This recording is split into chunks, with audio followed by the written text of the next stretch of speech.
So I decided to actually make this wall thicker because literally it was just 2x4s, you know, stood like this and the whole wall moved and it was a nightmare. There was no proper header in here. You know, you had a double top plate, you had cripplers, and then 2 more 2x4s again, and not even the right direction. So it just had a bunch of sag and flex. This wall was thin. You only had 1 2x4. These were just installed here for blocking for the doorway. So I obviously have jack studs underneath the header, right?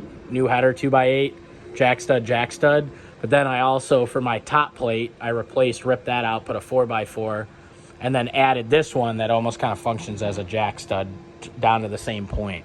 So way more thick now. The whole wall won't move and flex like it did. I mean, it's significantly better.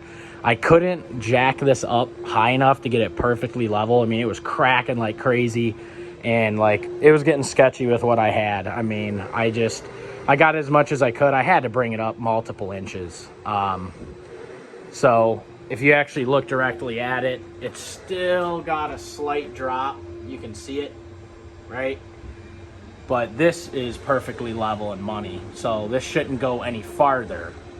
And then if I have to, and then also by adding this thicker, it allows me to put, you know, 2 2x6s under here, because I got the 2 over here, but I just got the 1 here. And I was originally doing that, like I said, because I wanted just this flush drywall, because my opening was going to be perfect for a stove and then a 15 and a 15 cabinet. But the cabinet size over here is not that critical as much as beefing this up and making this square and more sturdy and transferring the load properly to the beam and the concrete.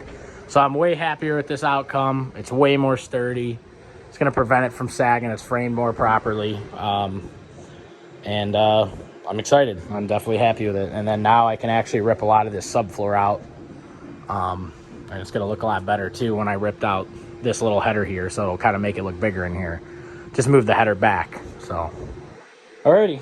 Yep. I'm going to cut this one, put that in place, and then I'll pretty much be done. And then I'll put new subfloor in. I'll probably have a follow-up video. Gonna replace all this subfloor.